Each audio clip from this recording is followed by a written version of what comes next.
ప్రేమించబడుచున్న సంగమా, మీకు క్రీస్తు నామంలో మీకు అందరికీ నేను వందనాలు తెలుపుకుంటూ శుభములు తెలుపుకుంటున్నాను. కీర్తనలు 42వ గ్రంథ ధ్యానాలకు మనము మరి ఒకసారి దేవుడు ఈ అవకాశం ఇచ్చినందుకు నేను వందనాలు చెల్లించుకుంటున్నా.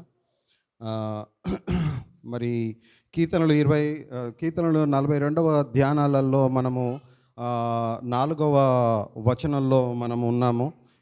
అంతకుముందు 3వ వచనం ధ్యానం చేశాము. నీ దేవుడు ఏమాయనని వారు నిత్యము అనుచుండగా, నీ దేవుడు ఏమాయను అన్న విషయాన్ని మనము చాలా విశ్లేషణాత్మకంగా మనము చూసాము.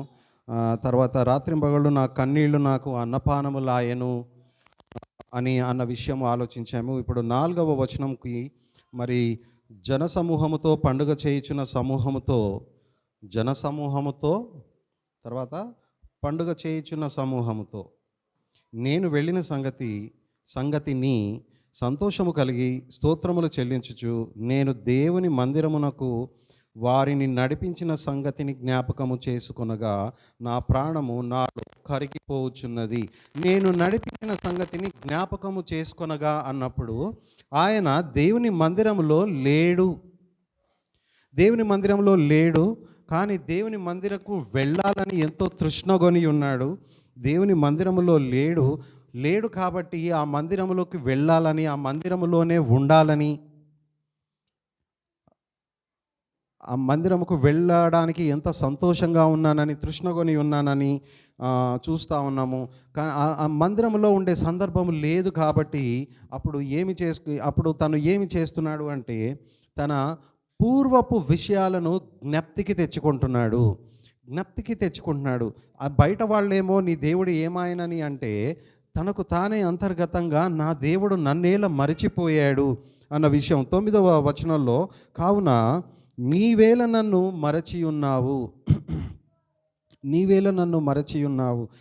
దేవుడు మరచిపోవడం, నేను నిన్ను ఎన్నడూ విడువను ఎడబాయను అన్న దేవుడు మనల్ని మరచిపోతాడా?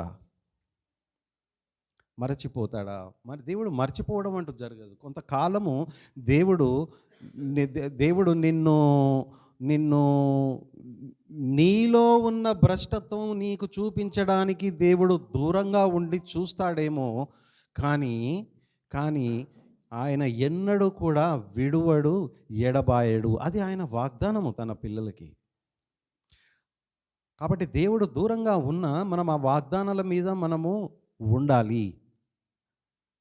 దేవుడు నాకు ఇచ్చిన వాగ్దానం, దేవుడు కూడా వాగ్దానాలు ఇచ్చి దేవుడు మనతో ఏ విధంగా వ్యవహరిస్తాడు అంటే ఆయన ఇచ్చిన వాగ్దానానికి వ్యతిరేకంగా ఉన్నట్టుగా.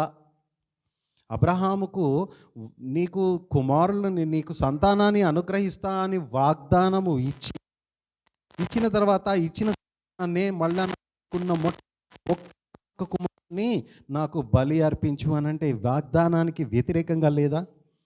వాగ్దానానికి వ్యతిరేకంగా ఉంది కదా. అటువంటి సమయంలో కూడా మరి అన్ని పరిస్థితులకు అనుగుణంగా లేని సందర్భంలో కూడా మరి అబ్రహాము విశ్వాసముతో దేవుని నమ్మెను. కాబట్టి ఇక్కడ మరి కీర్తనకారుడు ఇక్కడ మరి నీవు నన్నే మరచి ఉన్నావు అని ఇక్కడ తను బాధపడుతున్నాడు. అసలు దేవుడు మర్చిపోయాడా, లేకపోతే నా పాపములను బట్టి నేను దేవుణ్ణి మర్చిపోయానా అనే విషయం ఆలోచించుకోవాలి. అక్కడి నుంచి లాస్ట్ సండే మనం ఏం మాట్లాడుకున్నామంటే ఏ విధంగా మనం దేవుణ్ణి మర్చిపోవడం అంటూ ఎట్లా జరుగుతుంది అన్న విషయాలు మనం మాట్లాడుకున్నాము. ఎట్లా అంటే దేవునితో మనము దేవుని విషయంలో మనం ఎప్పుడు మర్చిపోతాం? మనం మర్చిపోవడం అంటూ జరుగుతుందా? ఖచ్చితంగా జరుగుతుంది. అది ఖచ్చితంగా జరుగుతుంది. ఎందుకంటే దేవుడు ఇచ్చిన శ్రమను మనము తట్టుకోలేక యోబు భార్య ఎట్లాగైతే దూషించిందో అట్లా దూషించే అవకాశాలు మనలో చాలా ఎక్కువ. ఎందుకంటే భ్రష్టత్వంతో కూడుకొని ఉన్నాం మనం. కాబట్టి దేవునిని నేను మరచిపోయిన సమయంలో when do we forget God? How do we forget God? What are the instances that will make us to forget God అన్న విషయాలు మనం చర్చించుకుంటూ ఒక విషయం ప్రస్తావనకు ఏమి తెచ్చాము అంటే this a familiarity with God will makes us to forget God. The familiarity with God. దేవునితో మాత్రమే ఫెమిలియారిటీ అని కాదు, మనుషులు మన మన మన నేబర్స్ తోటైనా, సహోదరులతోటైనా, చర్చ్లో ఉన్న సహోదరులతోటైనా, ఆఫీస్లో ఉన్న ఫ్రెండ్స్ తోటైనా, భార్య భర్తల మధ్య అయినా, తండ్రి పిల్లల మధ్యలో అయినా, పేరెంట్స్కి పిల్లల మధ్యలో అయినా, ఎక్కడైనా కానీ ఫెమిలియారిటీ. ఫెమిలియారిటీ అంటే ఏంటి? Familiarity can be good or bad. Familiarity అనగానే ఒక నెగిటివ్ సెన్స్లోనే తీసుకోవాల్సిన అవసరం లేదు. Familiarity good or bad. Familiarity అంటే ఏంటి? బాగా పరిచయమైన అనేది మంచికే వస్తుంది. లైక్ ఫర్ ఎగ్జాంపుల్స్, నా గొర్రెలు నా స్వరము వినును. నా గొర్రెలు నా స్వరము వినును అంటే గొర్రెలు దేవుని స్వరము, యేసుక్రీస్తు వారి స్వరమును వాళ్ళు వింటాయి. బాగా పరిచయం ఉన్న వారిలాగా చెప్పగానే వింటాయి. నా గొర్రెలు నా స్వరము వినును. అట్లాగే పౌలు ఏమన్నాడంటే, I know whom I have believed. నేను ఎవరిని విశ్వసిస్తున్నానో నాకు తెలుసు. I know whom I have believed. ఆయన ఎంతైనా నమ్మదగినవాడు. ఇవన్నీ బాగా ఫెమిలియారిటీ. ఇక నుంచి జీవించేవాడను నేను కాదు, నాలో ఉన్న క్రీస్తు జీవిస్తున్నాడు. ఇవన్నీ this is a familiarity in a positive sense, positive perspective. Familiarity in a positive perspective. But we're not talking about that. Everybody, అందరూ కూడా ఏకగ్రీవంగా దానికి అగ్రీ అవుతారు. ఫెమిలియారిటీ మంచిగా ఉండాలి. దేవునితో ఒక మంచి ఫెమిలియర్గా ఉండటం అనేది అందరికీ మంచి విషయమే, అగ్రీ అవుతున్న విషయమే. కానీ ఇంకొక కోణము ఆలోచించినప్పుడు ఏంటి అంటే, there is a familiarity with God in a negative sense. There is a familiarity with God in a negative sense. ఏంటి ఆ ఫెమిలియారిటీ? దేవునితో మనం ఏం చెప్పొచ్చు? చనువు తీసుకోవటం. దేవునితో చనువు తీసుకోవడం, దేవునితో చొరవ తీసుకోవటం, విహితంగా ఉండటం, దేవునితో అనవసరమైన సాన్నిహిత్యము పెంచుకోవటం. క్లోజ్ ఫ్రెండ్, చిన్నప్పటి నుంచి క్లోజ్ ఫ్రెండ్స్ మధ్యలో ఎట్లా ఉంటుందంటే, నేను ఎన్ని చేసినా వాడు ఏమనుకోడు నా అది ఉంటుంది. అది ఒక విధంగా మంచిదే. కానీ ఇంకొక విధంగా ఏమవుతుందంటే ఆ భరిస్తున్న వ్యక్తి భారము ఎప్పుడైతే ఆ భారము మోస్తూ అది ఎక్కడో ఒక దగ్గర బ్రేక్ అవుతుంది. ఏంటి? సహవాసము బ్రేక్ అవుతుంది. ఎవరి మధ్యలో? ఆ ఇద్దరి ఫ్రెండ్స్ మధ్యలో సహవాసము బ్రేక్ కాకపోయినా రిలేషన్ బ్రేక్ అవుతుంది. లేకపోతే there will be some negative thing will happen. So familiarity in negative sense మాట్లాడుతున్నాం. మన మధ్యలో కూడా ఫెమిలియారిటీ ఉండొచ్చు. ఈ ఫెమిలియారిటీ ఎందుకు వస్తుందంటే, ఎదుటి వ్యక్తి నీతో మాట్లాడుతున్నప్పుడు నువ్వు ఆలోచించాలి, ఎదుటి వ్యక్తి కంఫర్టబుల్గా ఉన్నాడా లేదా అని. నువ్వు ఆలోచించాలి. ఎదుటి వ్యక్తితో మాట్లాడుతున్నప్పుడు, నువ్వు ఎదుటి వ్యక్తితో మాట్లాడుతున్నప్పుడు, is he enjoying your communication? లేదు ఇక ఎప్పుడు ఆపేస్తాడు రా బాబు అని ఎదుటి వ్యక్తి నా గురించి ఎట్లా అనుకుంటాడు? ఎట్లా అనుకుంటాడు? బ్రదర్ ఇంకేమైనా ఉందా చెప్పేది? ఓకేనా, సరే అయితే మరి అని ఇట్లా ఉంటాయి కదా. అరే ఆయన వెళ్ళిపోవాలనుకుంటున్నాడేమో అనేది మనకు వచ్చేస్తుంది. మన కమ్యూనికేషన్ ఇది ఈ బైబిల్లో విషయాలనే కాదు, మామూలుగా స్కిల్ డెవలప్మెంట్, పర్సనాలిటీ డెవలప్మెంట్ స్కిల్స్లో కూడా మనము మాట్లాడితే ఎట్లా ఉంటుందంటే, మనము ఎప్పుడైనా ఎవరైనా ఒక వ్యక్తితో మాట్లాడితే ఇంకా సంవత్సరాలు తర్వాత కలిసినా కూడా, అబ్బా ఈ వ్యక్తి ఈ విధంగా నాతో మాట్లాడాడు, నాకు ఇంకా గుర్తుంది అన్నట్టుగా మాట్లాడాలి. It should make a lasting impression on your heart. మాట్లాడుతుంటే ఇంకా మాట్లాడాలి అనిపించాలి ఆ వ్యక్తితో. అయితే మరి అది భార్య భర్తల మధ్య అయినా కావచ్చు, పేరెంట్స్ పిల్లల మధ్యలో అయినా కావచ్చు, there will be a familiarity. Familiarity comes as the acquaintance grows. ఏమవుతుందంటే, అక్వైంటెన్స్ అంటే ఏంటి? మధ్యలో ఉన్న ఆ రిలేషన్షిప్ మధ్యలో ఉన్న రోజు జరిగే యాక్టివిటీస్లో ఏమవుతుందంటే, బాగా చొరవ తీసుకొని ఏమవుతుంది అని అంటే, ఇద్దరిట్లో ఒక వ్యక్తి భరిస్తూ ఉంటాడు. ఎప్పుడైతే దానికి ఒక ఎండ్ అనేది ఉంటుంది. అది కొన్ని రోజులైనా కావచ్చు, కొన్ని వారాలైనా కావచ్చు, కొన్ని సంవత్సరాలైనా కావచ్చు. ఎప్పుడైతే ఇంకొక వ్యక్తిని భరిస్తున్నావో, మన టార్గెట్ ఎట్లా ఉండాలంటే భరించకూడదు. సంతోషంగా ఉండాలి, సంతోషంగా మాట్లాడాలి. ఆ భరించే విషయాలు ఏమైనా ఉంటే అవి ఎక్కువ కాకముందే ముందుగా తీసుకొచ్చి మాట్లాడుకొని అవి సాల్వ్ చేసుకొని రిలేషన్షిప్‌ని ఇంకా స్ట్రాంగ్‌గా చేసుకోవాలి. సో, ఈ మనుషుల మధ్యలో, సహోదరుల మధ్యలో ఈ ఈ ఫెమిలియారిటీ అనేది ఉండొచ్చు. ఈ ఫెమిలియారిటీని బ్రేక్ చేయాలి అంటే ఏం చేయాలి? ఇంకొకరికి ఎదుటి వ్యక్తికి నచ్చినట్టుగా నువ్వు చేయాలి. ఆర్ కొంత బ్రేక్ ఉండాలి. కొంత డిస్టెన్స్ అంటే హెల్తీ డిస్టెన్స్ అనే కాన్సెప్ట్ నేను తీసుకొస్తున్నా. Healthy distance. హెల్తీ డిస్టెన్స్ అనేది మెయింటైన్ చేయాలి. హెల్తీ డిస్టెన్స్ మెయింటైన్ చేయడం అంటే మళ్ళా గర్వంగా వాడొచ్చి నాతోటి మాట్లాడినాకనే నేను మాట్లాడతా, అప్పటిదాకా నేను రిజర్వ్డ్‌గా ఉంటా. రిజర్వ్డ్‌గా ఉండడం కాదు. హెల్తీ డిస్టెన్స్ అంటే రిజర్వ్డ్‌గా ఉండడం కాదు. హెల్తీ ఎట్లా అవుతది? నేనెందుకు తగ్గాలి? వాడొచ్చి మాట్లాడిన తర్వాతనే నేను మాట్లాడతా. అంతేగాని నాకై నేను వెళ్ళి నేను మాట్లాడను. నేను రిజర్వ్డ్‌గా సైలెంట్‌గా ఉంటా. That is not I am talking about. మన హెల్తీ డిస్టెన్స్ అంటే ఏమిటి అంటే, అది ఇంకా బంధాన్ని, రిలేషన్‌షిప్‌ని ఇంకా స్ట్రాంగ్‌గా చేసే విధంగా ఉండాలి. ఆ వ్యక్తికి అనిపించాలి, అరే! ఎప్పుడు మాట్లాడేవాడు ఇప్పుడు నాతోటి ఎందుకు మాట్లాడట్లేదు అన్న అన్న ఆ బాధ, ఆ మంచి స్వీట్ పెయిన్ అనేది ఎదుటి వ్యక్తికి కలగాలి. అది కొంతకాలం అట్లా ఉన్నప్పుడు ఖచ్చితంగా ఒకరినొకరు మేబీ నేనేదైనా తనకి నచ్చనిది నేనేమైనా చేస్తున్నానేమో అన్న ఆలోచనల్లో ఉండి మనము కరెక్షన్ చేసుకునే అవకాశాలు ఉంటాయి. కరెక్షన్ అనంగానే ఒకటి కరెక్షన్ అనంగానే నువ్వు ఆ వ్యక్తితో కమ్యూనియన్‌లో లేకుండా ఇంకా ఎప్పటికీ కరెక్షన్ చేస్తా ఉంటే ఏమైతది? భరించడం అనేది స్టార్ట్ అవుతది.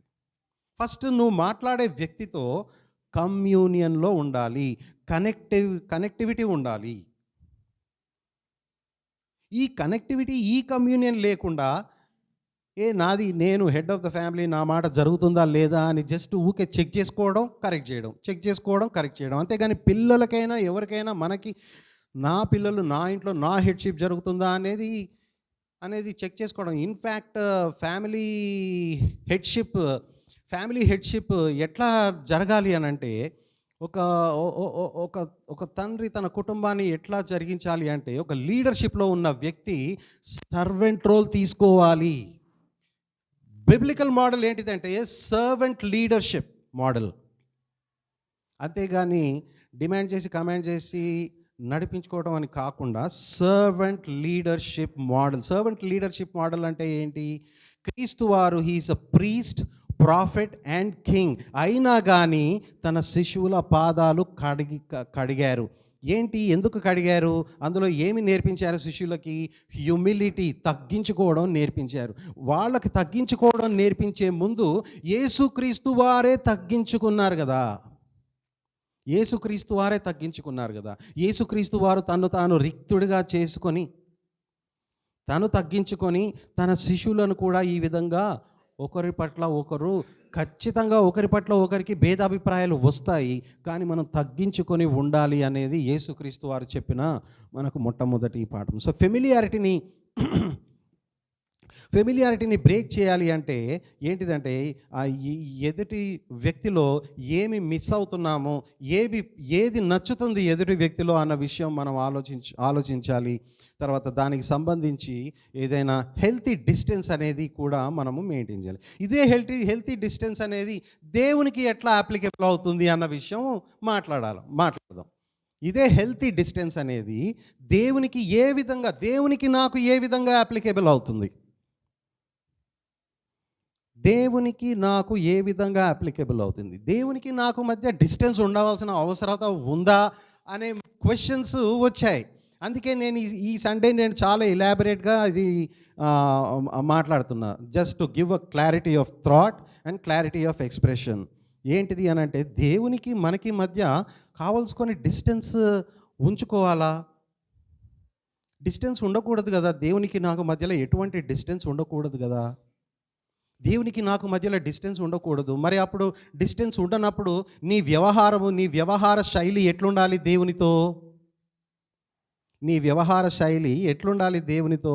నువ్వు దేవునిని కూడా ఒక కామన్ మ్యాన్గా ట్రీట్ చేసి, ఆ దేవుని వాక్యాన్ని కూడా సాధారణ న్యూస్ పేపర్ లెక్క నువ్వు ట్రీట్ చేసినప్పుడు, ఎందుకట్లా ట్రీట్ చేస్తావు? రోజు దేవుని వాక్యం చదువుతా చదువుతా చదువుతా బాగా కామన్ అయిపోయి నీలో నీలో ఉన్న మరి పాపమైన, పాపపు ఆలోచనలైన, భ్రష్టత్వం అయినా కానీ దేవుని వాక్యం మాట్లాడినప్పుడు నీకేమి వినిపించకుండా అదొక కామన్ న్యూస్ పేపర్ లెక్క అయిపోయినప్పుడు దేవునితో ఫెమిలియారిటీ ఉంటుంది. దేవునితో ఫెమిలియారిటీ ఉంటుంది. దేవుడు ఏమంటాడంటే, God says rend your heart and not your garment. యోవేలు 2వ అధ్యాయం 13వ వచనం. Rend your heart and not your garment. దేవుడేమో నాకు నీ హృదయము కావాలి. Proverbs 23:26 నాకు కావాల్సింది నీ హృదయము, నువ్వు వేసుకున్న క్లోత్స్ కాదు, నువ్వు చూపించే ఏ అలంకార ప్రాయము ఏది కాదు, నాకు కావాల్సింది నీ హృదయము అని దేవుడు అడుగుతుంటే, దేవుడికి ఏదైతే కావాలో ఆ హృదయాన్ని, నువ్వు ఆ హృదయాన్ని పక్కకు పెట్టేసి మిగతా అన్నీ చేస్తావు. ఏం చేస్తావు? జనసమూహముతో పండుగ చేయుచున్న సమూహముతో పండుగ చేయుచున్న సమూహం అంటే నువ్వు ఫెస్టివల్స్ని చాలా ఖచ్చితంగా ఆచరిస్తావు. ఫెస్టివల్స్, ఈ ట్రెడిషనల్గా జరిగేటి అన్నీ కూడా ఆచరిస్తావు. వాక్యం చదువుతానే ఉంటావు. మీటింగ్స్కి వెళ్తావు, బైబిల్స్ కాన్ఫరెన్సెస్కి వెళ్తావు. ఈ మీటింగ్ కాకపోయినా ఏ మీటింగ్లో ఉన్నా ఈ వ్యక్తి కనబడతానే ఉంటాడు. ఏ మీటింగ్లో యాక్టివ్గా ఉంటాడు. కానీ మీకు అర్థమవుతుందా? ఇట్ ఈస్ పాసిబుల్ దట్ ఆ వ్యక్తి యొక్క హృదయము దేవుని నుంచి పూర్తిగా వేరుపారై ఉండేది. అటువంటి అసలు వేరుగా ఉంటున్నావు దేవుని నుంచి, దేవుడు నిన్ను అసహ్యించుకుంటున్నాడు అన్న విషయమైన నువ్వు గుర్తిస్తున్నావా? ఆ విషయాలు మనం ఆలోచించాలి కదా. సో ఫెమిలియారిటీని బ్రేక్ చేయడానికే మనం హెల్తీ డిస్టెన్స్ అన్న మాట మనం వాడుతూ ఉన్నాం. ఏదైనా ఫెమిలియారిటీని బ్రేక్ చేయడానికి దేవునికి మనకి మధ్యలో డిస్టెన్స్ ఏంటి, ఆ అవసరత ఏంటి అన్న విషయాలు ఆలోచించండి. మనం ఈ వాక్యము మనము చూస్తున్నప్పుడు ఆమోసు 5వ అధ్యాయము 21 నుంచి 24వ వచనం వరకు చదువుతారా ఎవరైనా? ఆమోసు 21 నుంచి 24వ వచనం. ఈ ఫెమిలియారిటీ అంటే ఏంటంటే an act of undue intimacy, అనవసరమైన సాన్నిహిత్యము. And you come to God with an unfitting familiarity and with an unholy reverence. You come to God with an unfitting familiarity and with an unholy reverence. What do you mean by unholy reverence? అంటే ఏంటి? అపవిత్రమైన, లేకపోతే అలక్ష్యము చేయుచు, లక్ష్య పెట్టక, ఇంకా indifference యాటిట్యూడ్తో, క్యాలెస్నెస్ అంటే ఏంటి? క్యాలెస్నెస్ అంటే ఏంటి? బండ మీద నీళ్లు పోసినట్టు, లేజీ, లెథార్జిక్. వాక్యం ఎంత చెప్పినా నీ హృదయం కదలదు.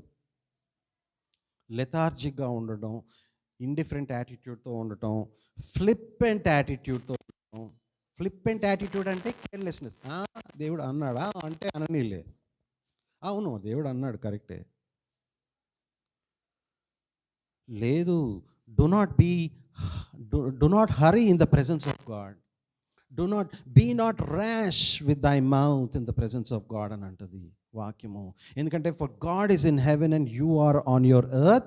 నీ మాటలు కొద్దిగా ఉండాలి అని చెప్తుంది. చదువుతారా?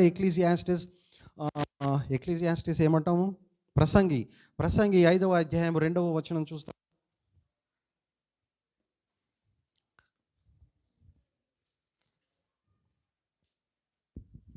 నీవు దేవుని సన్నిధిని అనాలోచనగా పలుకుటకు నీ హృదయమును త్వరపడనీయక నీ నోటిని కాచుకొమ్ము.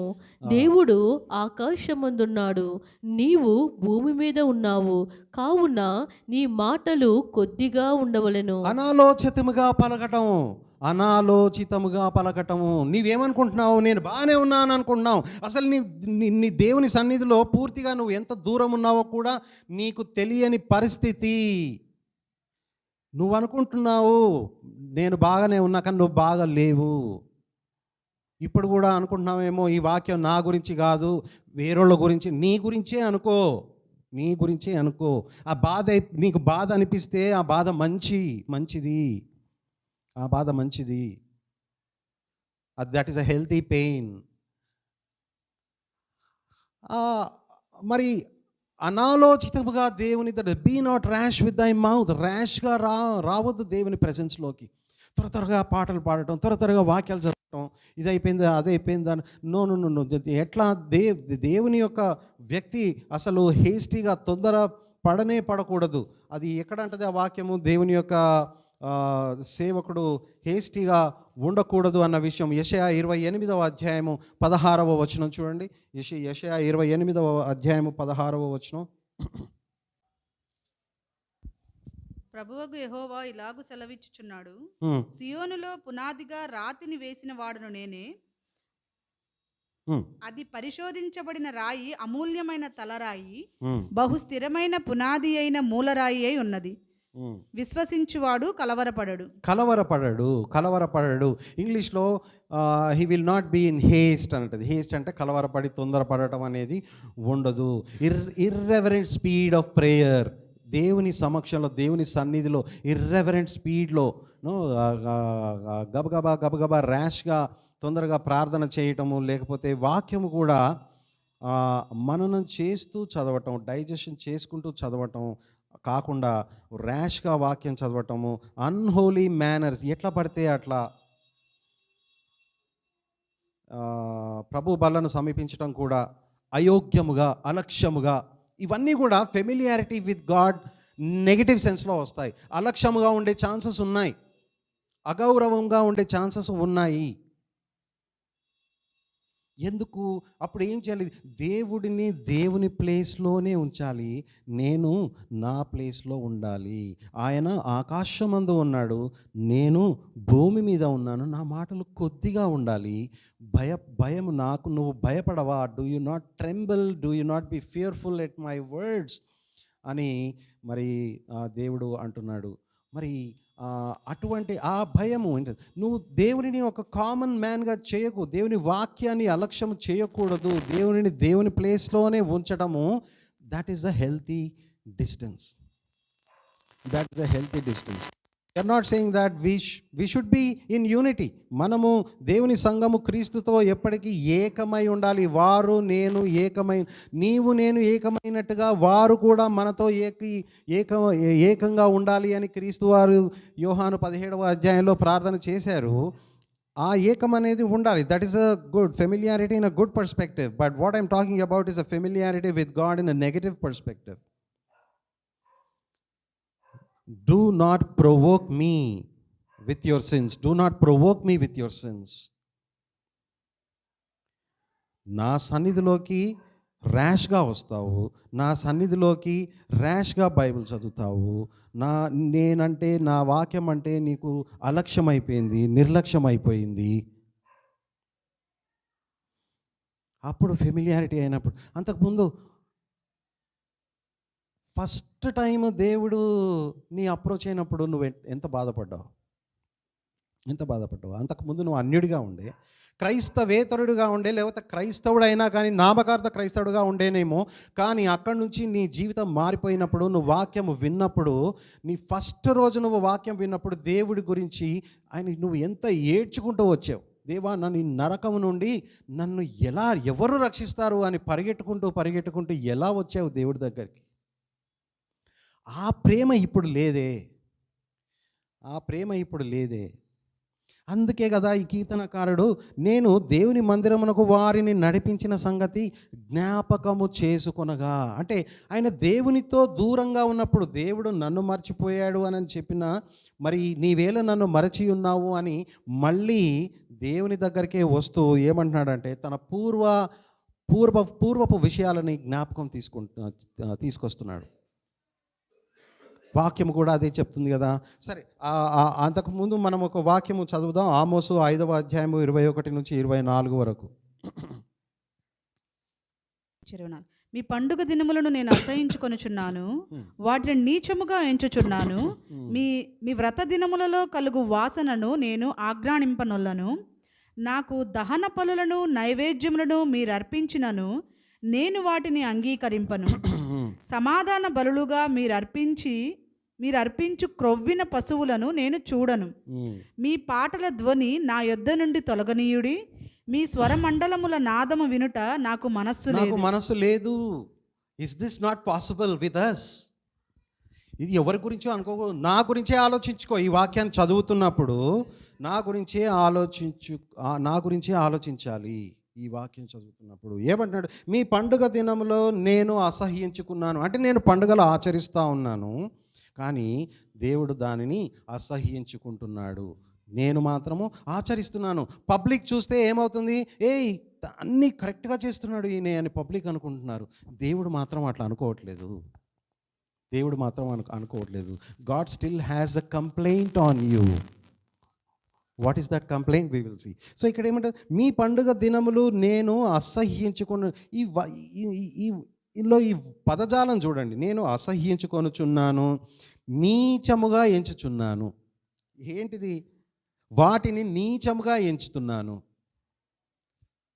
తర్వాత నీ వ్రత దినములలో కలుగు వాసనను నేను ఆగ్రాణించను అని అంటున్నాడు. ఆగ్రాణింపనొల్లను. నాకు దహన బలులను నైవేద్యములను మీరు అర్పించిన, అంటే వాడు అర్పిస్తున్నాడు, రైట్? సో ఇది ఎవరికి? ఈ ఫెమిలియారిటీ అనేది ఎవరికి? అన్బిలీవర్కా? అసలు అన్బిలీవర్ క్వశ్చనే రాదు. ఎందుకంటే ఆ అన్బిలీవర్కి ఏమీ ఇవ్వలే, వాక్యం ఇవ్వలేదు, రక్షణ ఇవ్వలేదు, ఏమీ లేదు. ఈ ఫెమిలియారిటీ ఎవరికి వస్తుంది? ఈ ప్రాబ్లము విశ్వాసికి వస్తుంది. విశ్వాసికి దేవునికి మధ్యలో వస్తుంది, విశ్వాసికి ఇంకొక విశ్వాసికి మధ్యలో వస్తుంది. కాబట్టి మరి నీ వ్రత దినములలో కలుగు వాసన నేను ఆగ్రాణింపను. నాకు దహన బలులను నైవేద్యములను మీరు అర్పించినను నేను వాటిని అంగీకరింపను అని అంటున్నాడు. అంటే నువ్వు పండుగలు ఆచరిస్తావు, నువ్వు దహన బలులు అర్పిస్తావు, క్రొవ్విన పశువులను కూడా అర్పిస్తావు. ఇవన్నీ నువ్వు చేస్తా ఉన్నావు. అంటే నీ లైఫ్ ఏమైపోయింది? You are just doing a set of things, that's all, for an outward appearance. There is no inward communion with God. అంతర్గతంగా నీకు వ్యక్తిగతంగా ఆ సహవాసము లేదు, ఈ ఇంటర్ కమ్యూనియన్ లేదు, అంతర్గతంగా కమ్యూనియన్ లేదు, సహవాసం లేదు. బయట వాళ్ళకి అందరికీ డాక్ట్రిన్స్ చెప్తా ఉన్నాం, మంచి ట్యూలిప్, కరిజ్మాటిక్, అందరి డౌట్స్ అన్నీ తీరుస్తున్నా. కానీ నాకు దేవునికి మధ్యలో మాత్రము సహవాసము మిస్ అయిపోయింది. వైటల్ యూనియన్ అనేది లేదు, union and communion with God అనేది లేదు. దేవునికి నచ్చింది నేను ఇస్తున్నానా లేదా? దేవుడు అడిగేది ఏంటి నిన్ను? ఆ విషయం ఆలోచించాలి కదా. మరి క్రొవ్విన తర్వాత నేను వాటిని అంగీకరింపనోళ్ళను. సమాధాన బలులుగా మీరు అర్పించిన క్రొవ్విన పశువులను నేను చూడను. మీ పాటల ధ్వని, మనం వర్షిప్ కూడా చేస్తా ఉన్నాం, ఆ వర్షిప్ కూడా నాకు వద్దు అని అంటున్నాడు దేవుడు. God is rejecting hour worship. మనం చేసే ఆరాధన కూడా దేవుడు తిరస్కరిస్తూ ఉన్నాడు. నా యొద్ద నుండి తొలగనీయుడి అని అంటున్నాడు. మీ స్వరమండలము నాదము వినుట నాకు మనస్సు లేదు అని అంటున్నాడు కదా. ఎన్ని వర్డ్స్ ఉన్నాయి చూడు. అసహ్యించుకొనుచున్నాను, నీచంగా ఎంచుకొనుచున్నాను, ఆగ్రాణింపనొల్లను, తర్వాత నేను చూడను, తర్వాత తొలగనీయుడి, నాకు మనస్సు లేదు. ఎంత షార్ప్గా చెప్తా ఉన్నాడు. అవన్నీ లేకున్నా నువ్వు మాత్రము ఆచరణ పద్ధతిలోనే చేస్తా ఉన్నావు, ఆచారం జరిగేటట్లు చేస్తున్నావు. కానీ నువ్వు వ్యక్తిగతంగా దేవుడు నీ నుంచి ఏవి కోరుకుంటున్నాడు అనేది నీకు అవసరం లేదు. The same thing can happen between ప్రేమించుకున్న భార్యాభర్తలైనా కావచ్చు, తల్లిదండ్రులు చేసిన పెళ్ళిళ్ళైనా కావచ్చు, ఎవరి విషయంలో అయినా కావచ్చు, అవుతాయి. డెఫినెట్గా ఇది అవ్వడానికి ఆస్కారం ఉంది. అట్లా అవ్వకుండా ఉండండి అనట్లేదు, కానీ అవుతుంది. అయిన తర్వాత మనం మళ్ళీ దేవుని దగ్గరికి రావాలి అని అంటున్నాం. అవ్వకుండా ఉండండి అని అట్లా మనం చెప్పట్లేదు. అవ్వదు అని కాదు, ఖచ్చితంగా అవుతాయి. చాలా ఘోరంగా అవుతాయి. ఎంత ఘోరంగా అవుతాయంటే చావాలని అనిపిస్తుంది. ఎందుకు ఈ జీవితం అని అనిపిస్తుంది. కానీ that is not the solution. మరి దేవుని కంప్లైంట్ ఏంటి? ఏం కావాలి దేవుడు? నువ్వు ఇవన్నీ క్రొవ్విన దూడలను ఇస్తున్నావు, తర్వాత పండుగలను ఆచరిస్తున్నావు, ఇవన్నీ ఆరాధన ఇస్తున్నావు. కానీ అట్లాగే ప్రకటనలో 2వ అధ్యాయము చదవండి, మొదటి 4 వచనాలు. ఎఫెసులో ఉన్న సంఘపు దూతకు ఇలాగు వ్రాయము. 7 నక్షత్రములు తన కుడి చేత పట్టుకుని 7 దీపస్తంభముల మధ్య సంచరించువాడు చెప్పు సంగతులేవనగా, నీ క్రియలను, నీ కష్టమును, నీ సహనమును నేనెరుగుదును. నీవు దుష్టులను సహింపలేవనియో, అపోస్తులు కాకయే తాము అపోస్తులమని చెప్పుకుని వారిని పరీక్షించి వారు అబద్ధికునుగా నీవు కనుగొంటువనియో, నీవు సహనము కలిగి నా నామము నిమిత్తము భారము భరించి అలయలేదనియో నేనెరుగుదును. అయినను మొదట నీకుండిన ప్రేమను నీవు వదిలితివని నేను నీ మీద తప్పు ఒకటి మోపవలసి ఉన్నది. నువ్వు ఏ స్థితిలో నుండి పడితివో అది జ్ఞాపకము చేసుకొని మారు మనసు పొంది ఆ మొదటి క్రియలను చేయము. అట్లు చేసి నీవు మారు మనసు పొందితేనే సరి, లేని ఎడల నేను నీ యొద్దకు వచ్చి నీ దీపస్తంభమును దాని చోట నుండి తీసివేతును. చూడండి, ఇక్కడ దేవుడు ఏమన్నాడు? బోధలో కరెక్ట్గా ఉన్నావు, అబద్ధ అపోస్తులను కూడా నువ్వు కరెక్ట్గా జడ్జి చేసావు, అది మంచిది, అది కరెక్టే. ఇవన్నీ బాగానే చేస్తూ ఉన్నావు, నువ్వు బోధలో సరిగ్గా ఉన్నావు, జడ్జి చేస్తున్నావు, అందరినీ ఏదైతే తప్పో అది తప్పని చెప్పావు. అయినా కానీ నీ మీద ఒక తప్పు మోపవలసి వస్తుంది. ఏమిటా తప్పు? నా మీద నీకున్న ప్రేమ లేదు. దేవునికి కావాల్సింది ఏంటిది తెలుసా? ఈ డాక్ట్రిన్, ఈ నాలెడ్జ్, బుక్ల మీద బుక్లు, థియాలజీలు ఇవి కాదు. ఫస్ట్ రోజు నీకేమి తెలియకుండా ఫస్ట్ రోజు నువ్వు ఏ విధంగా అయితే దేవుణ్ణి కోరుకున్నావో ఇప్పుడు అదే కావాలనుకుంటున్నాడు. ఈ ట్యూలిప్లు ఇవన్నీ అంటే డాక్ట్రిన్ చాలా ఇంపార్టెంట్ మనకి. అట్లా అంటున్నప్పుడు మళ్ళీ డాక్టరీని తక్కువ అంచనా వేయొద్దు. డాక్టరీన్ అనేది మరి సమతలమైన భూమి మీద నిన్ను నిలబెట్టేది డాక్టరీనే. కానీ ఏదైనా కానీ నేను బ్రదర్స్ తోటి ఇదే చెప్తా ఉంటా ఎప్పటికీ, doctrine without ethics or ethics without doctrine is highly dangerous to the spiritual health. Statutory warning. Doctrine without ethics is a danger. Ethics without the doctrine is a danger. బోధ లేకుండా నీ నీతి క్రియలు లేకుండా బోధ, రెండు కూడా చాలా ప్రమాదకరమైనవి. బోధ ఉండాలి, నీతి క్రియలు ఉండాలి, పూర్ణమైన మనస్సు ఉండాలి, పరివర్తనము ఉండాలి. బోధ ఉండాలి, బుద్ధి ఉండాలి, రెండు ఉండాలి. బోధ లేకుండా బుద్ధి, బుద్ధి లేకుండా బోధ, రెండు కష్టమే.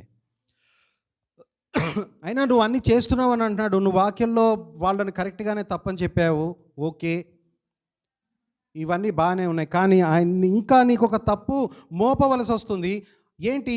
నీ మొదటి ప్రేమను గుర్తు తెచ్చుకో. And this will help us in all our relations. భార్యాభర్తల మధ్యలో ఉన్న రిలేషన్స్, తండ్రి పిల్లల మధ్యలో ఉన్న రిలేషన్, పేరెంట్స్కి పిల్లలకు మధ్యలో ఉన్న రిలేషన్స్, ఇవన్నీ కూడా నా మొదటి ప్రేమను గుర్తు తెచ్చుకో అని చెప్తా ఉన్నాడు ఆ వాక్యంలో. ఇక్కడ కీర్తనాకారుడు కూడా ఏ విధంగా అయితేనేమి దేవునికి నేను దూరంగా ఉన్నట్టున్నాను, ఆ మొదటి ప్రేమ వచ్చినప్పుడు దేవుడు ఆ నిబంధన మందసములోకి ప్రజలతో మాట్లాడినప్పుడు పాత నిబంధనలో పరలోకము నుంచి నిబంధన మందసములోకి తనను తాను నిర్బంధించుకున్నాడు. తర్వాత క్రీస్తులో మనకి దేవుడు తనను తాను క్రీస్తులో మనకి కనిపించుకున్నాడు. దాని తర్వాత దేవుడు నా హృదయంలోనే తాను ఇన్డ్వెల్లింగ్ ప్రెజెన్స్తో, అబైడింగ్ ప్రెజెన్స్తో పరిశుద్ధాత్మ దేవుడు నాలో ఉంటున్నాడు. ఆ ప్రత్యక్ష గుడారంలోకి దేవుడు కిందికి వచ్చినప్పుడు మనం ఏమంటాము? షికైనా గ్లోరీ, దేవుని మహిమ అంటాము. కానీ నీలో ఉన్న ఆత్మను ఆర్పివేసుకుంటూ దేవునికి ఏదైతే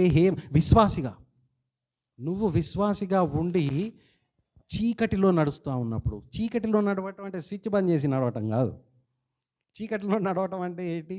దేవునికి హేయమైనది, దేవునికి ఏదైతే నచ్చనిదో అది చేస్తూ దేవుని కంటే ఎక్కువగా వేరే వాటిని, వేరే వ్యక్తులను ప్రేమిస్తూ, అది కదా ఫెమిలియారిటీ.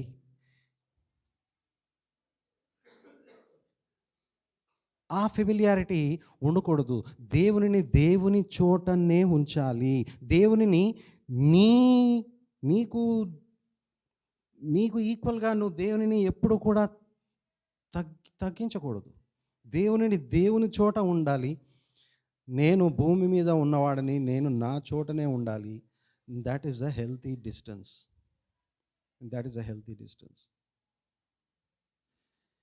నీ మొదటి ప్రేమను గుర్తు చేసుకో అని ప్రకటనలో 2వ అధ్యాయంలో ఇంతకుముందే చదివాము.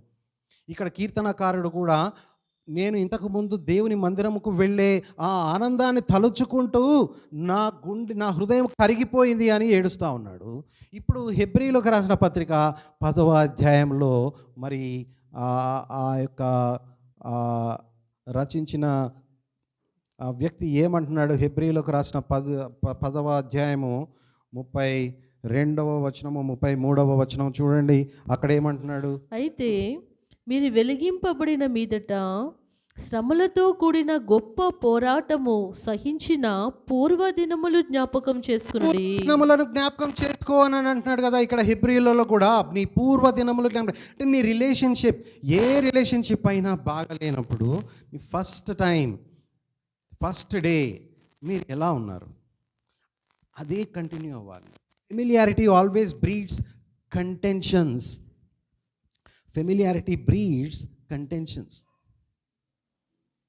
Over familiarity. మనము మన పిల్లలకి నేను నీకు సంసోన్ కథ చెప్తా, లేకపోతే నేను నీకు మోషే 10 కమాండ్మెంట్, మన మోషే డిపార్టింగ్ ద రెడ్ సీ ఆ కథ చెప్తా అనగానే పిల్లలు వెంటనే ఏమంటారు? అబ్బా నాకు అది తెలుసు డాడీ, నాకు అది చెప్పేసావు ఎప్పుడో. ఎందుకంటారు? వాళ్ళకి అది తెలుసు, ఎందుకంటే అది వాళ్ళకి బాగా ఫెమిలియర్ అయిపోయింది. కానీ ఎన్నిసార్లు చెప్పినా అన్ని మనం నేర్చుకునే పాఠాలు ఎన్నో ఉన్నాయి అన్న విషయం పిల్లలు కాబట్టి వాళ్ళు అర్థం చేసుకోరు. మరి నీ సంగతి ఏంటి?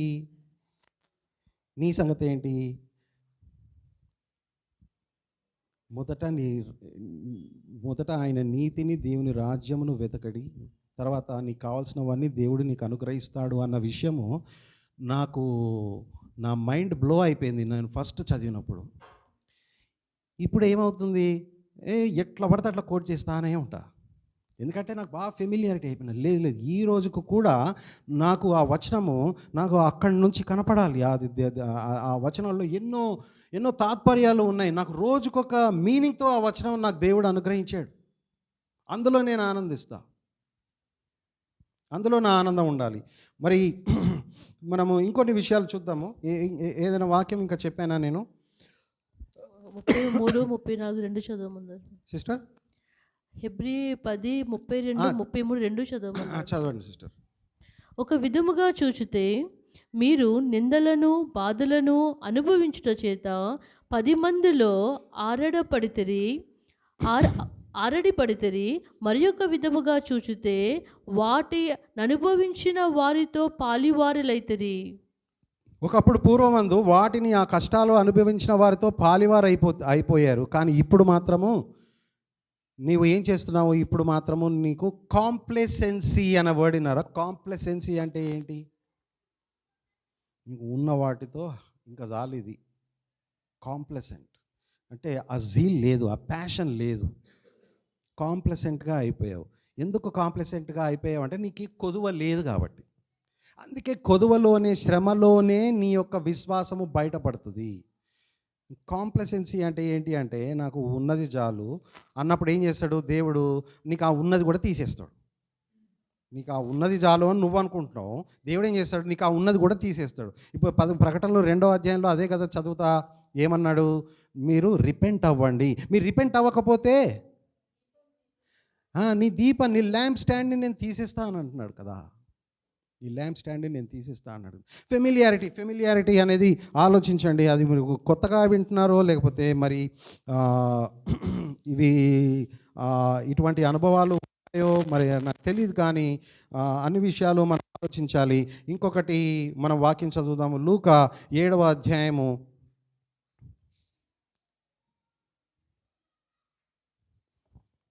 ఎక్కడి నుంచి చదువుతారు? లూకా 7వ అధ్యాయము. సరే, ఈ 44వ వచనం చదవండి. వారు యేసు నొద్దకు వచ్చి, నీ వలన ఈ మేలు పొందుటకు అతడు యోగ్యుడు. అతడు తన జనులను ప్రేమించి మనకు సమాజ మందిరము తానే కట్టించెనని. సిస్టర్, లూకా 7వ అధ్యాయమేనా చదివేది? 44వ వచనం.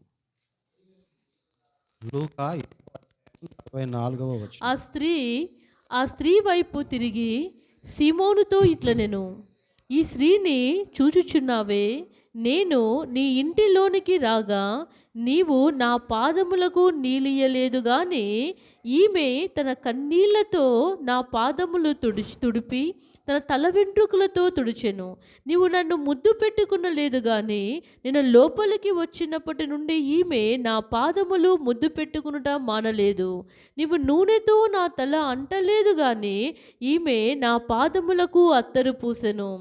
ఆమె విస్తారముగా ప్రేమించిన గనుక ఆమె విస్తారమైన పాపములు క్షమింపబడిందని నీతో చెప్పుచున్నాను.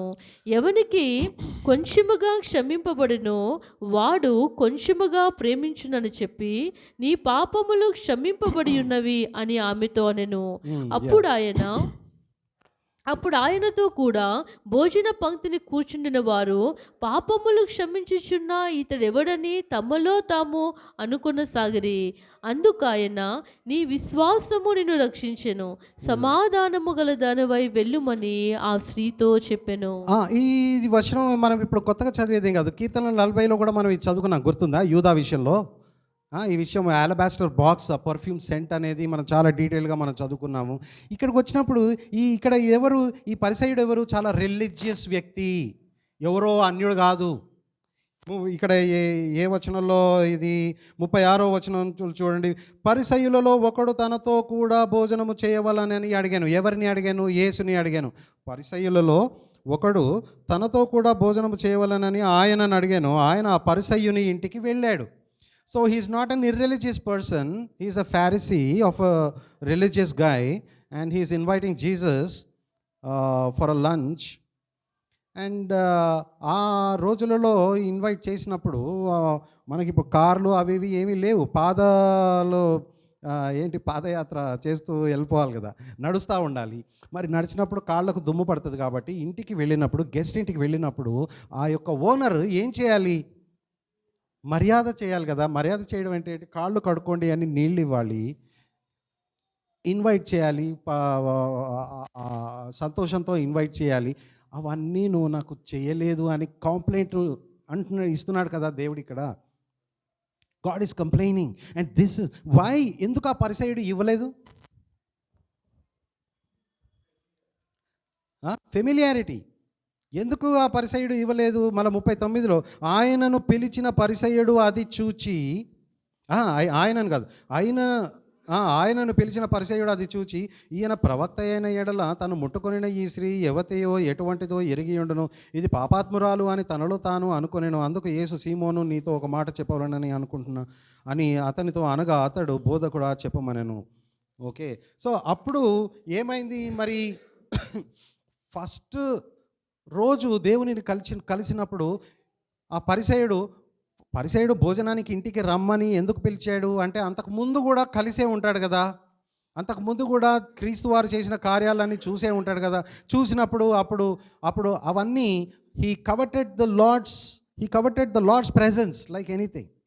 అబ్బా, నేను కూడా ఇంటికి పిలవాలి అన్న అభిలాష మంచిది, దేవుడిని నా ఇంటికి పిలవాలి అన్న అభిలాష మంచిది. కానీ పిలవాలి అన్న అభిలాష మంచిదే, కానీ పిలిచినప్పుడు దేవుని స్టాండర్డ్స్ ప్రకారంగా కూడా నువ్వు చూసుకోవాలి. నువ్వు ఎట్లా పడితే అట్లా చూసుకుంటే నడవదు, రైట్? మరి initially you coveted the lord's presence. ఆ కవెటెడ్ ద లార్డ్స్ ప్రెజెన్స్ నువ్వు నా ఇంటికి పిలిస్తే ఎంత బాగుండును అని చెప్పి నువ్వు ఇంటికి పిలిచావు. దాని తర్వాత ఆయన చెప్పిన బోధకు కూడా నువ్వు ఎంతో ఆశ్చర్యచకితుడు అయ్యావు. అవన్నీ తెలుసుకొని నువ్వు పిలిచావు. మరి ఇప్పుడు ఏమవుతుంది? ఇప్పుడు క్రీస్తు వారిని ఇంటికి రాగానే నీకు అదొక కామన్ రొటీన్గా అయిపోయింది. నీకు ఒక కామన్ రొటీన్గా అయిపోయింది. అంటే నువ్వు వాక్యము క్రీస్తును చూసి చూసి ఆ యొక్క అతను చెప్పే బోధ విని విని అది కామన్గా రొటీన్గా ఒక కామన్గా అయిపోయింది. నువ్వు ఆయన కాళ్ళు క్లీన్ చేసుకోవడానికి నాకు వాటర్ ఇవ్వలేదు అనేది అక్కడ దేవుడు క్రీస్తు వారు అక్కడ ఒక కంప్లైంట్ చేస్తూ ఉన్నాడు. నువ్వు ఇవ్వలేదు కానీ ఈ స్త్రీ నాకు అవి చేసింది అని చెప్తున్నాడు. One is a positive familiarity, the other one is a negative familiarity with God. క్లియర్గా కనబడుతుందా positive familiarity and negative familiarity?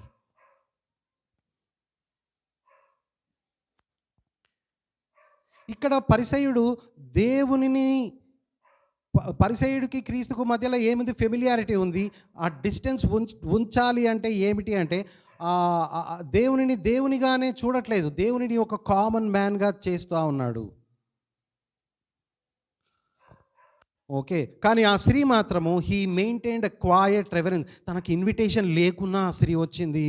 వింటున్నారా? ఈ పరిసయ్యుడు ఇన్విటేషన్ అందరికీ ఇచ్చాడు, కానీ ఆ స్త్రీ మాత్రము ఇన్విటేషన్ లేకున్నా పరిగెత్తుకుంటూ వచ్చింది. క్రీస్తు ఉన్నాడని తెలిసి పరిగెత్తుకుంటూ వచ్చింది. సమరయ స్త్రీ కూడా కుండ పడేసి పరిగెత్తుకుంటూ వెళ్ళి క్రీస్తు నాకు కొన్ని మంచి విషయాలు చెప్పాడు అని కుండ అక్కడనే పడేసి అందరికీ చెప్పి వెళ్ళింది. చెప్పొద్దు అన్నా కూడా చెప్పింది.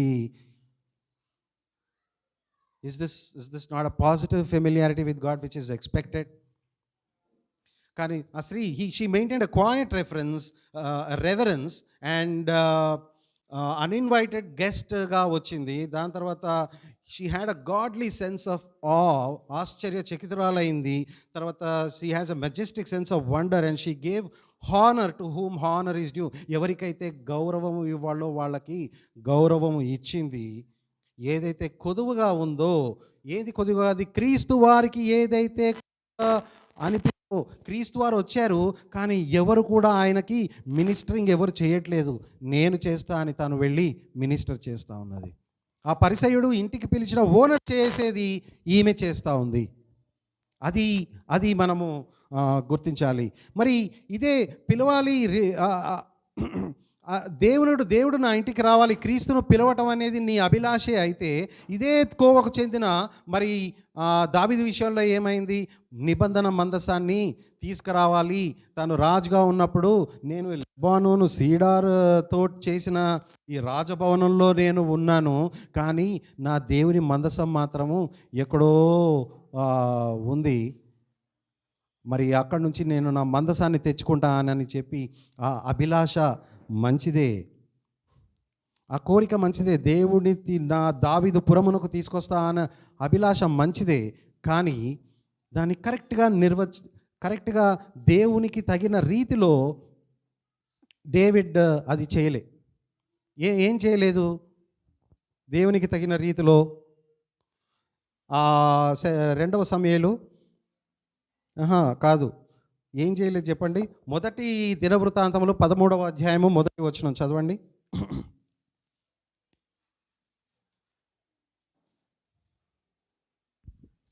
దావీదు మొదటి దినవృత్తాంతాలు 13వ అధ్యాయము 1వ వచనం. దావీదు సహస్రాధిపతులతోనూ శతాధిపతులతోనూ అధిపతులందరితోనూ ఆలోచన చేసి సమాజముగా కూడిన ఇశ్రాయేలీలందరితో ఇలాగు సెలవిచ్చెను. ఈ యోచన మీ దృష్టికి అనుకూలమై మన దేవుడైన యెహోవా వలన కలిగిన ఎడల ఇశ్రాయేలీల నివాస ప్రదేశముల ఎందంతటా శేషించియున్న మన సహోదరులను తమ పట్టణములోను పల్లెలలోనూ కాపురమున్న యాజకులను లేవీలను మనతో కూడుకున్నట్లు వారి యొద్దకు పంపి మన దేవుని మందసమును మరలా మన యొద్దకు కొనివద్దుము రండి. సౌలు దినములలో దాని చాలు సిస్టర్, థ్యాంక్ యూ. అయితే ఇక్కడ ఎవరెవరిని సంప్రదించాడు దావీదు? సహస్రాధిపతులను, యాజకులను, అక్కడ ఉన్న పెద్దలను, సమాజ మందిరం పెద్దలను అందరినీ సంప్రదించాడు. ఏదైనా మిస్ అవుతున్నామా ఇక్కడ? రాజు కానీ మిస్ అయ్యేది ఏంటి ఇక్కడ? దేవుడు ప్రార్థన చేయాలి కదా, ఎంతో బహు వివేకముతో స్వస్థ బుద్ధితో అని మొదటి నుంచి రాయబడి ఉంది. మరి ఇక్కడ ఏమైంది? సమూయేలు గ్రంథంలో స్వస్థ బుద్ధితో బహు వివేకముతో దావీదు నడుచుకున్నాడు అనేది. మరి ఇక్కడ మాత్రం దేవునిని సంప్రదించలేదే, దేవునికి ప్రార్థన చేయలేదే. అసలు నేను ఆ యుద్ధానికి వెళ్ళాలా వద్దా అని ప్రతి యుద్ధం ముందు దావీదు ప్రార్థన చేస్తే దేవుడు ఇప్పుడు వెళ్ళకూడదు అంటే వెళ్ళమంటే వెళ్ళాడు, ఆగమంటే ఆగాడు. తర్వాత మల్బరీ ట్రీ సౌండ్ వచ్చినప్పుడు నువ్వు యుద్ధం చేయాలి అన్నప్పుడు ఆ సౌండ్ వచ్చినప్పుడే యుద్ధం చేశాడు. అటువంటి దావీదు ఇప్పుడేమైంది, ఈ దేవునిని ఎందుకు సంప్రదించలేదు? It's negative familiarity, callousness, lethargic spirit. చేసుకుంటాడులే దేవుడు అర్థం చేసుకుంటాడులే. బట్ దేవుని కోసం, యెహోవా కోసము ఎంతో యెహోవాను మహిమపరచాలి అన్న అభిలాష చాలా మంచిది. మరి కానీ అది మాత్రము అది at the same time if anybody loves me, క్రీస్తు వారు ఏమన్నారు?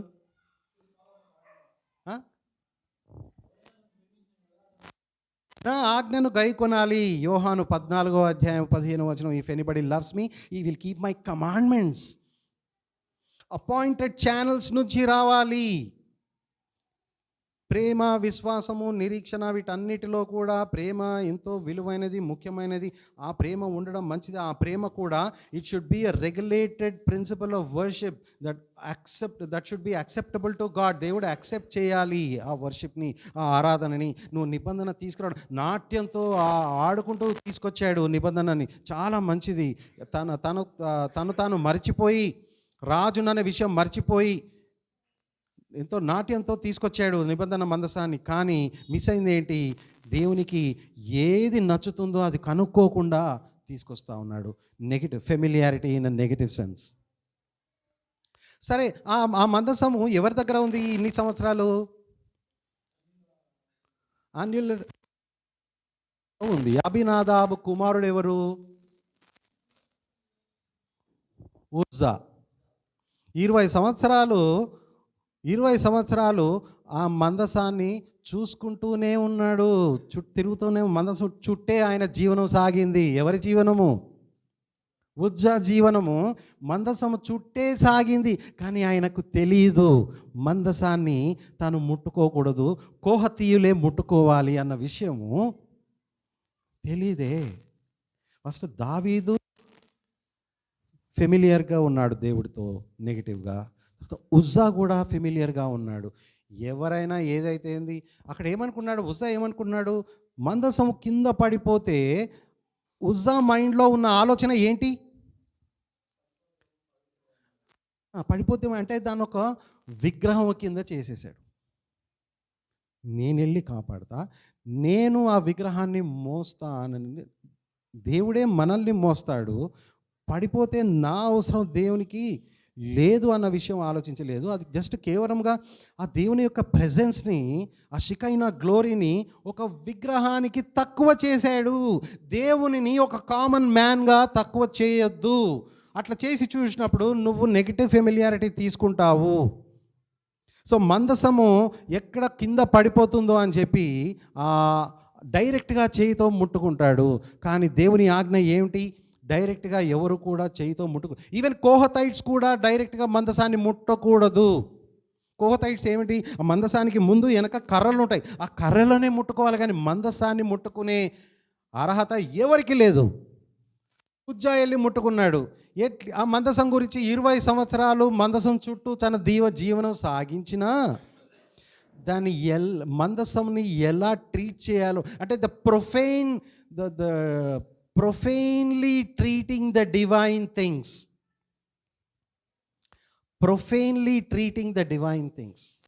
Okay, the profane treatment of divine things. Profane treatment అంటే ఏంటి?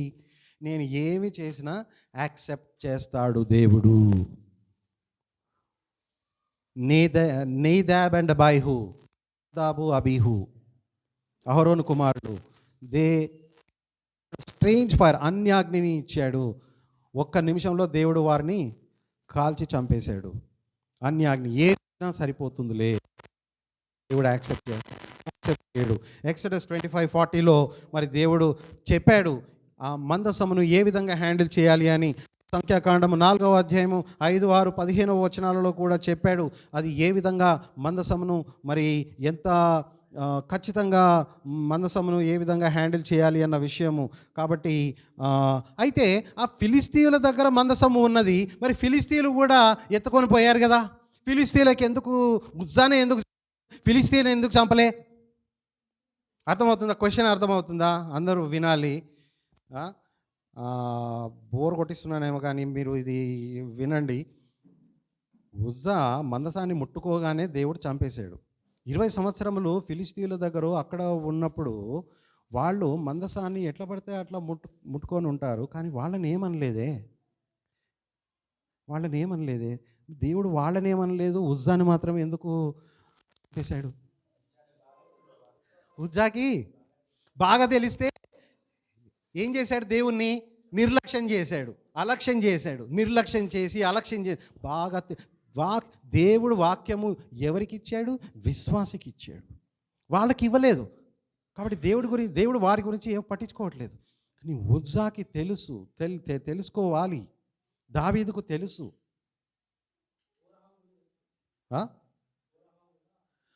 కోరహు అంటే కోరహు పూర్తిగా అక్కడ లీడర్షిప్ని తిరస్కరించాడు. అన్నీ తెలిసి కూడా తిరస్కరించాడు.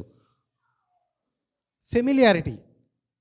అందుకే ఈ ఫెమిలియారిటీ అనేది నేను విశ్వాస జీవితంలో దేవునికి విశ్వాసికి మధ్యలో జరిగే ఫెమిలియారిటీ మాట్లాడుతున్నా. ఈ ఫెమిలియారిటీ ఇష్యూస్ అవిశ్వాసి జీవితంలో అసలు రావు. దేవునికి వారికి మధ్యలో వాళ్ళ దేవుడు ఏంటో కూడా మనకు తెలియదు, కానీ విశ్వాసి జీవితంలో మాత్రం వస్తుంది అటువంటి సమయం. సో మన ఫ్యామిలీస్లో కూడా మన విషయంలో కూడా నాకు దేవునికి మధ్య ఫెమిలియారిటీ ఉన్నప్పుడు కూడా నేను వెంటనే చేయవలసింది ఏంటి అంటే, థియాలజీ చదవటం కాదు, బుక్కులు చదవటం కాదు, నా మొదటి ప్రేమను గుర్తు చేసుకోవాలి. తర్వాత నువ్వు ఏ పరిస్థితిలో ఉన్నా, వినండి, ఏ పరిస్థితిలో ఉన్నా, దేవునికి ఎంత హేయమైన పరిస్థితిలో ఉన్నా కూడా రిపెంట్ అయితే మాత్రము నువ్వు దేవునితో సమాధాన పడే అవకాశాలు 100% ఉంటాయి. పశ్చాత్తాపపడాలని యెజబెలుకి నేను కొంత సమయం ఇచ్చాను, అయినా కానీ పశ్చాత్తాపపడలేదు. ప్రకటనలు 2:21 వచనం. పశ్చాత్తాపపడలేదు. నేను సమయం ఇచ్చినా కూడా పశ్చాత్తాపపడలేదు. కానీ ఏ సమయంలో ఉన్నా, నిన్న మొన్న కూడా ఒక థామస్ వాట్సన్ది నేను ఒకటి షేర్ చేసుకున్నా. నేను ఉన్న పరిస్థితుల్లో, నేను అది ఆఫీస్ వర్క్ అయినా మరి చర్చ్లో అయినా, నేను ఉన్న పరిస్థితి అది దేవుడు నన్ను అక్కడ అట్లా నియమించి పెట్టాడు. అది ఆడ్గా ఉన్న, నెగటివ్ సర్కమ్స్టాన్సెస్లో ఉన్న, దేవుడు నన్ను ఈ పరిస్థితుల్లో నన్ను ఇక్కడ పెట్టాడని ఫస్ట్ నమ్మండి. నువ్వు తప్పులో ఉన్నా పర్వాలేదు. అంటే నీ తప్పు దేవుని మీద మోపకు. తప్పు ఎప్పుడు నీదే, తప్పు ఎప్పుడు నాదే. కానీ నా చీకటిని వెలుగుగా చేయు అని నువ్వు ఏ పరిస్థితిలో ఉన్నా, నువ్వు రిపెంట్ అయినప్పుడు మాత్రము దేవుడు ఖచ్చితంగా ఆ రిలేషన్షిప్ని బాగుపరుస్తాడు. తాను కూడా తనకు తన విశ్వాసులకు మధ్యలో ఉన్న రిలేషన్షిప్ని కూడా దేవుడు కరెక్ట్ చేస్తూ ఉన్నాడు. ఫస్ట్ తన వైపు తిప్పుకొని తను కరెక్ట్ చేస్తూ ఉన్నాడు. సో ఆ పరిసయుడు, ఆ వుమన్ ఆ పరిసయుడు తర్వాత ఆ స్త్రీ, ఆ విషయం చూసాము. ఆ తర్వాత ఉజ్జా విషయము మనం చూసాము. ఫెమిలియారిటీ ఇంకా యూదా విషయంలో 3.5 సంవత్సరాలు యేసుక్రీస్తు చుట్టూ తిరిగాడు కదా. పేతురు ఏడ్చినట్టుగా యూదా ఏడ్చాడా? అందరికీ ఫెమిలియారిటీ ఉంటుంది. పేతురికి ఇంకా ఎక్కువ ఫెమిలియారిటీ ఉంది కదా. నీకేం కాకుండా నేను చూసుకుంటా అన్నాడు. మొత్తం నేనే ఇస్తా ప్రొటెక్షన్ నీకు అని, అది జెడ్ ఫోర్స్ ప్రొటెక్షన్ అంతా నేనే ఉంటా అన్నట్టుగా మాట్లాడాడు. నువ్వు మనుషులు ఆలోచించినట్టు ఆలోచిస్తున్నావు పేతురు. Get thee behind me Satan. సీమోను అన్నాడు, పేతురు అనలేదు. అప్పుడు నువ్వు అభ్యంతర పడుతున్నావు. మరి యూదా సంగతి ఏంటి? ఒక ముద్దుతో దేవుణ్ణి అప్పగించడం ఫెమిలియారిటీ కదా. ఎక్కడ దొరికింది నీకు ఆ ఫెమిలియారిటీ? ఫెమిలియారిటీ కపటమైన వాళ్ళను క్రీస్తును పట్టించాలి, వాళ్లకు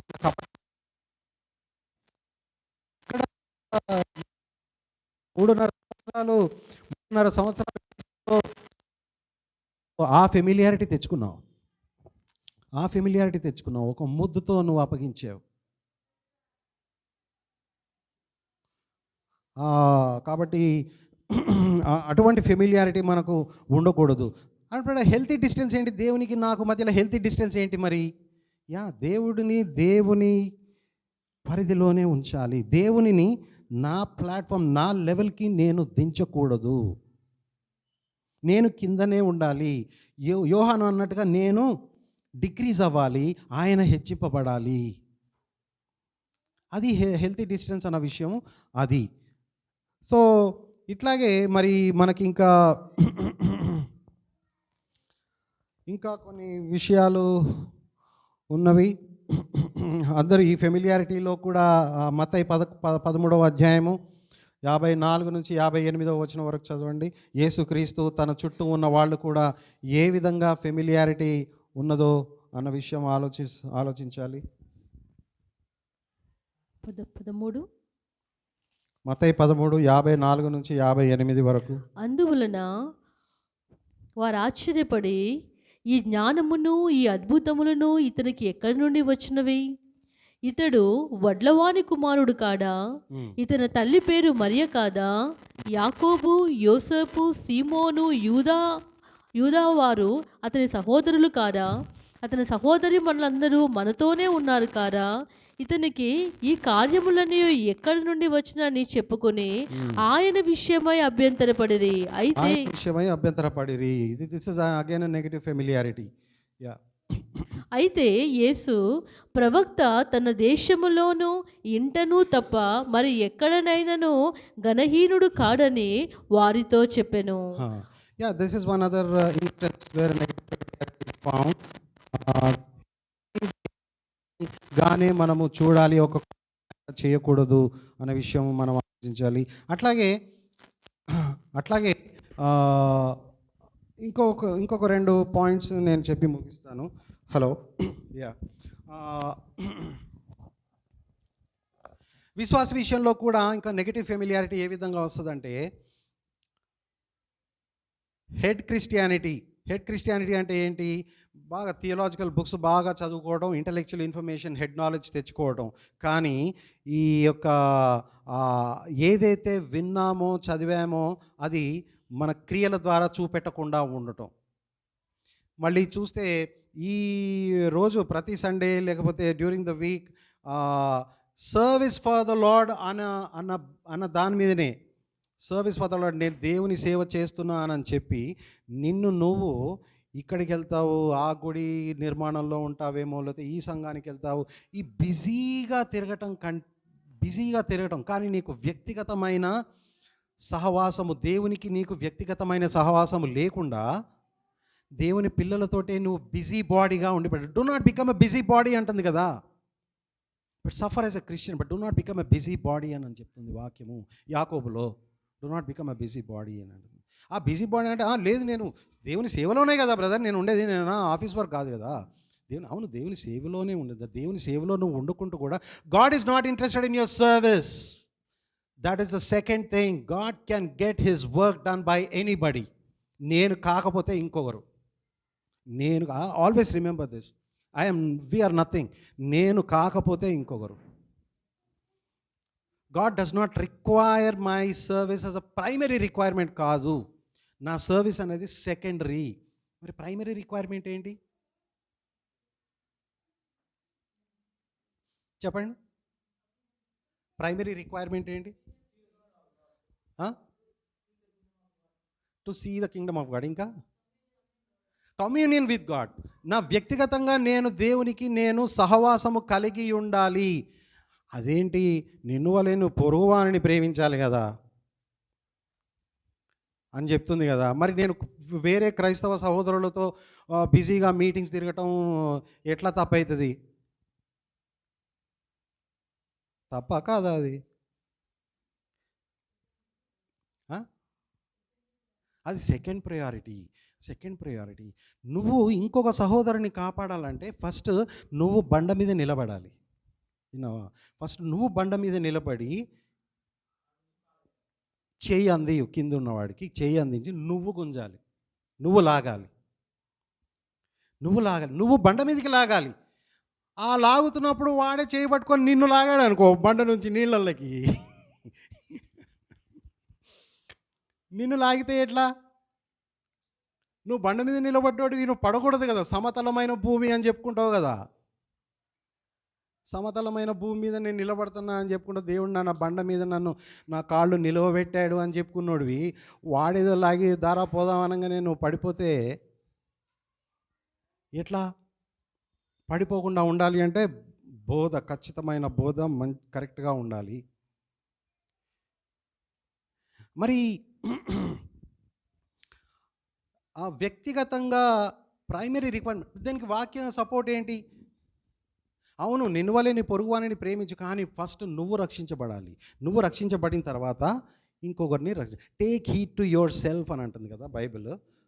వాక్యం ఏం చెప్తుంది? 1 తిమోతి 4:7 ఎక్సర్సైజ్ దై సెల్ఫ్ అంటూ గాడ్లీనెస్. చదవండి, ఎక్సర్సైజ్ దై సెల్ఫ్ అంటూ గాడ్లీనెస్. 1 తిమోతి 4:7 త్వరగా చదువుదా.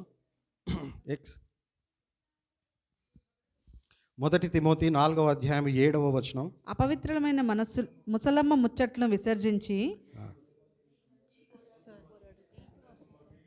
ఇక మీద మంచి పోరాటము పోరాడితిని, నా పరుగు కడముట్టించి తిని, విశ్వాసము కాపాడుకుంటుని, ఇక మీదట నా కొరకు నీతి కిరీటం ఉంచబడి ఉన్నది. అది 2 తిమోతి చదువుతారా? సారీ, నేనే 1 తిమోతి అని చెప్పాను. 2 తిమోతి 4:5 చదవండి. ఎక్సర్సైజ్ దై సెల్ఫ్ అంటూ గాడ్. అయితే నీవు అన్ని విషయములలో మితముగా ఉండుము. ఇది ఎవరి గురించి? వేరే వాళ్ళ గురించి మాట్లాడితే నీవు నీవు నీవు అని అంటుంది కదా. నీవు మన, నాకు కావాల్సింది నీ హృదయము. Proverbs 4:23 కీప్ దై హార్ట్ విత్ ఆల్ డెలిజెన్స్. నీ హృదయాన్ని నువ్వు కాపాడుకో అని చెప్తుంది Proverbs 4:23. Proverbs 23:26. సరే, ఇప్పుడు 2 తిమోతిలో ఉన్నారు కదా. 2 తిమోతి 4:16 చదవండి. 2 తిమోతి. నేను మొదట సమాధానము చెప్పినప్పుడు ఎవడునూ నా పక్షముగా నిలవలేదు, అందరూ నన్ను విడిచిపోయిరి. ఇది టేక్ హీడ్ అంటూ దై సెల్ఫ్ అని ఉంది కదా. 4:16 చదువుతుంది. నిన్ను గూర్చియు నీ బోధను గూర్చియు జాగ్రత్త, నిన్ను గూర్చి నీ బోధను గూర్చి జాగ్రత్త కలిగి ఉండాలి. తర్వాత వేరే వాళ్ళు రక్షించబడాలి అంటే ఇది కింద ఏమని ఉంది? ఇన్ కంటిన్యూయింగ్ సో చదవండి.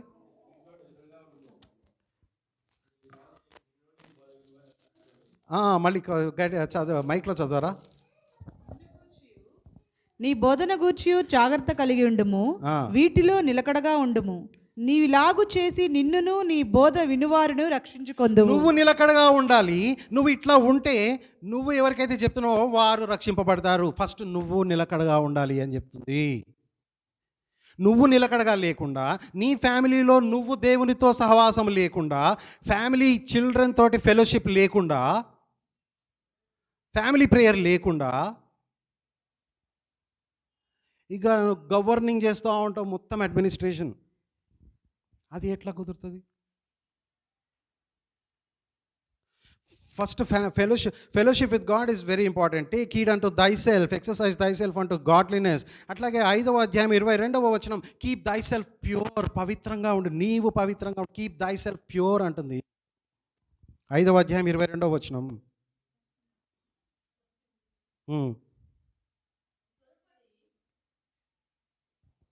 త్వరపడి ఎవని మీదనైనను హస్త నిక్షేపణము చేయకుము, పరుల పాపములలో పాలివాడవై ఉండకుము, నీవు పవిత్రుడుగా ఉండునట్లు చూచుకొనుము. మళ్ళీ నీ గురించే అంటున్నాడు కదా, మళ్ళీ నీ గురించే నీవు పవిత్రుడుగా ఉండుము అని అంటున్నాడు.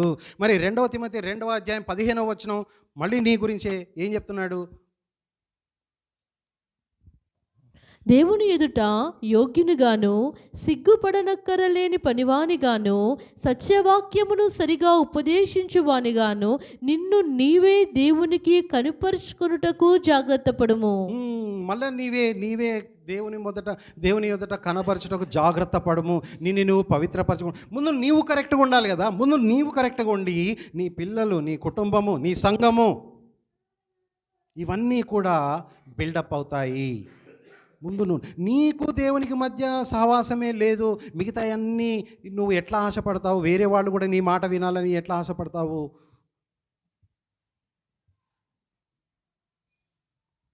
అట్లాగే ప్రావర్బ్స్ 4:23, కీప్ దై హార్ట్ విత్ ఆల్ డెలిజెన్స్. మళ్ళా నీ గురించే, నీ హృదయమును నీ హృదయములో నుండి జీవధారలు బయలుదేరును, కాబట్టి అన్నిటికంటే ముఖ్యముగా నీ హృదయమును భద్రముగా కాపాడుకొనుము. అన్నిటికంటే ముఖ్యముగా అంటున్నాడు కదా క్లియర్గా, ఎందుకంటే హృదయం మోసకరమైంది కదా, అందుకే అన్నిటికంటే ముఖ్యంగా నీ హృదయమును కాపాడుకోము. ప్రావర్బ్స్ 23:26, 23వ అధ్యాయం 26వ వచనం.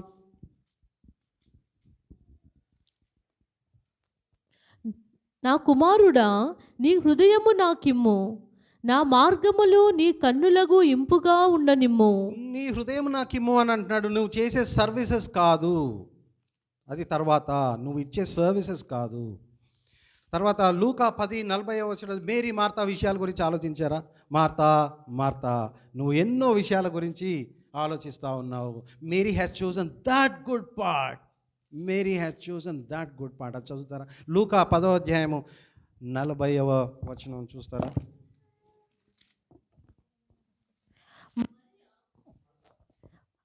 మరియా ఉత్తమమైన దానిని ఏర్పరచుకొనెను, అది ఆమె వద్ద నుండి తీసివేయబడదని ఆమెతో చెప్పెను. అది ఆమె యొద్ద నుండి తీసివేయబడదు. But Martha is cumbered with so many things, Martha is cumbered with so many things and she is not taking care of the lord. But Mary క్రీస్తు పాదాల దగ్గర కూర్చుంది. ఆ ఫెలోషిప్ కావాలి కదా. Service to others is secondary. You being in fellowship with God is what is required primarily. నువ్వు అట్లా ఉండకుండా నేను దేవునికి ఇది చేశాను అది చేశాను అని చెప్పుకుంటూ నువ్వేం చేస్తావు అప్పుడు? ఒక మంచి వాక్యము ఉంది, మీకా 3వ అధ్యాయము 9-12 వచనాలు. ఆ familiarity in a negative sense. నువ్వు అన్ని దేవునికి నచ్చినట్టుగా చేస్తున్నావని నువ్వు అనుకుంటున్నావు, కానీ అది తప్పు. మీకా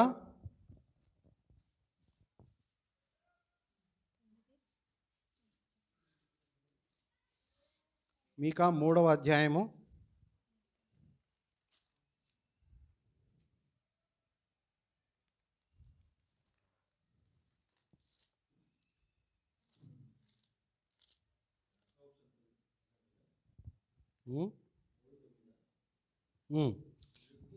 3:9-12 వచనాలు చదవండి. యాకోబు సంతతి వారి ప్రధానులారా, ఇశ్రాయేలీల అధిపతులారా, న్యాయమును తృణీకరించుచు దుర్నీతిని నీతిగా ఎంచువారులారా, ఈ మాట ఆలకించుడి. నరహత్య చేయుట చేత సియోనును మీరు కట్టుదురు, దుష్టత్వము జరిగించుట చేత యెరూషలేమును మీరు కట్టుదురు. జనుల ప్రధానులు లంచము పుచ్చుకొని తీర్పు తీర్చుదురు, వారి యాజకులు కూలికి బోధింతురు, ప్రవక్తలు ద్రవ్యము కొరకు సోది చెప్పుదురు. అయినను వారు యెహోవాను ఆధారము చేసుకుని, యెహోవా మన మధ్య ఉన్నాడు గదా, ఏ కీడును మనకి రానేరదని అనుకుందరు. కాబట్టి చేను దున్నబడినట్లు మిమ్మును బట్టి సియోను దున్నబడును, యెరూషలేము రాళ్ల కుప్పలగును, మందిరమున్న పర్వతము అరణ్యములోని ఉన్నత స్థలముల వలె అగును. చూసారా బ్రదర్స్ అండ్ సిస్టర్స్, ఇక్కడ వాళ్ళు దుర్నీతిని నీతిగా ఎంచుతున్నారు. ఆ తప్పులన్నీ చేసుకుంటూనే ద్రవ్యము ఇచ్చేస్తున్నారు, లంచాలు ఇస్తున్నారు. ఇవన్నీ దేవునికి, యెహోవా మన మధ్యలో ఉన్నాడు కదా అని చేస్తున్నారంట. దేవుడు మన మధ్యలోనే ఉన్నారు అని ఈ తప్పులన్నీ చేస్తూ ఉన్నారు. Is not the lord among us. అంటే నువ్వేం చేస్తున్నావు అంటే, దేవునికి నచ్చని పాపము నువ్వు ప్రతిరోజు చేస్తూ ఉంటే ఏమవుతుందంటే, నీకు దేవుడు అంటే ఫెమిలియారిటీ పెరిగిపోయి పాపము మీద మక్కువ పెరిగిపోయి నువ్వు ఏమనుకుంటావు అంటే, ఈ పాపము చేసినా నేను దేవుని చిత్తంలోనే ఉన్నా అని భ్రమలో ఉంటావు. భ్రమ అనకుండా ఇంకా బ్లంట్గా అనాలంటే మన కళ్ళు బైర్లు గమ్మినాయా అంటారు చూసావా? కళ్ళు బయలు గమ్మినాయేమని నీకు అని అంటారు చూసావా? అది ఏంటిదంటే, నువ్వు చేసే తప్పు కూడా అది నీకు తెలియట్లేదు. నీ డిప్రావిటీ అంతగా ఎదిగిపోయి దేవుని సన్నిధిలోనే నేను ఉండి నేను చేసుకున్నా అంటే, నువ్వు రోజు ఇటు బైబిల్ వాక్యం చదువుతావు, దేవునికి కూడా ప్రేయర్ చేస్తూనే ఉంటావు, ఈ పాపం కూడా చేస్తూనే ఉంటావు. ఏ భయం లేదా దేవుడు అంటే? This happens with best of us, with best among us, including me. అందరితోటి ఇది అయ్యే అవకాశాలు ఉన్నాయి కాబట్టి మనం జాగ్రత్తగా ఉండాలి. Is not the lord among us. But దేవుడు ఏమంటాడంటే, consider you who forget God, I will tear you in pieces. కీర్తనలు 50వ అధ్యాయం 22వ వచనం చదవండి. నేను నీ లెక్క ఉన్నావని నువ్వు అనుకుంటున్నావు కదా, దేవుడు ఏమంటున్నాడంటే, నేను నీ లెక్క ఉన్నానని నువ్వు అనుకుంటున్నావు, నేనేం చేసినా నువ్వు యాక్సెప్ట్ చేస్తానని అనుకుంటున్నావు అనని ఏమంటున్నాడు దేవుడు? కీర్తనలు 50వ అధ్యాయం 22వ వచనం. దేవుని మరచవలరారా, దీనిని ఏచించుకొనుడి, లేని ఎడల నేను మిమ్మల్ని చీల్చివేయుదును, తప్పించు వాడెవడు లేకుండా నిన్ను చీల్చి చెండాడుతానని దేవుడు చెబుతా ఉన్నాడు. దేవుని ఉగ్రత అంటే భయము లేదా? అన్నిటికీ ఆన్సర్స్ వస్తాయి, ఫార్మల్ ఆన్సర్స్ వస్తాయి. ఫార్మల్ హిపోక్రెట్స్ లెక్క ఉంటాము. అట్లా ఉండకూడదు. God is searching out. ఇంకొకటి, ఎజెకీలు గ్రంథము 33వ అధ్యాయము చదవండి, 31, 32. Familiarity in negative sense. వాళ్ళు మీ దేవుని చిత్తంలో ఉన్నామనుకుంటున్నారు లేకపోయినా. యెహెజ్కేలు 33వ అధ్యాయము 31, 32. పెద్దగా నా జనులు రాదగిన విధముగా వారు నీ యొద్దకు వచ్చి నా జనులైనట్టుగా నీ ఎదుట కూర్చుండి నీ మాటలు విందురు గాని వాటిని అనుసరించి ప్రవర్తింపరు. వారు నోటితో ఎంతో ప్రేమ కనపరుచుదురు గాని వారి హృదయము లాభమును ఆపేక్షించుచున్నది. నీవు వారికి వాయిద్యము బాగుగా వాయించుచు మంచి స్వరము కలిగిన గాయకుడుగా ఉన్నావు. వారు నీ మాటలు విందురు గాని వాటిని అనుసరించి నడుచుకొనరు. అయినను నా మాట నెరవేరును. అది నెరవేరక ప్రవక్త ఒకడు తమ మధ్య నుండెనని వారు తెలుసుకుందరు. చాలా సిస్టర్, అయితే చూడండి ఇక్కడ వాళ్ళు అని మాట్లాడుతూ ఉన్నాడు. నా ప్రజల వలె నీ దగ్గరికి వస్తారు, చర్చికి వస్తారు, పాటలు మంచిగా పాడతారు, ఆరాధన మంచిగా చేస్తారు, but their heart is far from me అని చెప్తున్నాడు. Their heart is far from me. ఇదంతా పబ్లిక్ అవుట్వర్డ్ అపియరెన్స్కి అంతా బాగానే ఉంటున్నాం మేము, కానీ మన ఇన్వర్డ్ కరప్షన్స్ అనేది దేవునితో ఫెమిలియారిటీ పెట్టుకొని దేవుని యొక్క తిరస్కార భావము మనం తీసుకోకూడదు. కాబట్టి ఆ విషయాలు మనం ఆలోచించాలి. ఇంకొకటి ఇదే కోవకు సంబంధించింది, యెషయా 29:13 చదవండి.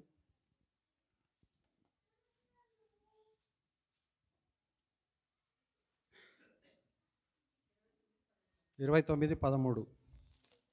ప్రభు ఇలాగు సెలవిచ్చి ఉన్నాడు, ఈ ప్రజలు నోటి మాటతో నా యొద్దకు వచ్చుచున్నారు, పెదవులతో నన్ను గనపరుచుచున్నారు, కానీ తమ హృదయమును నాకు దూరముగా చేసుకొని ఉన్నారు. వారు నా ఎడల చూపు భయభక్తులు మానవుల విధులను బట్టి వారు నెరవేర్చుకున్నవి.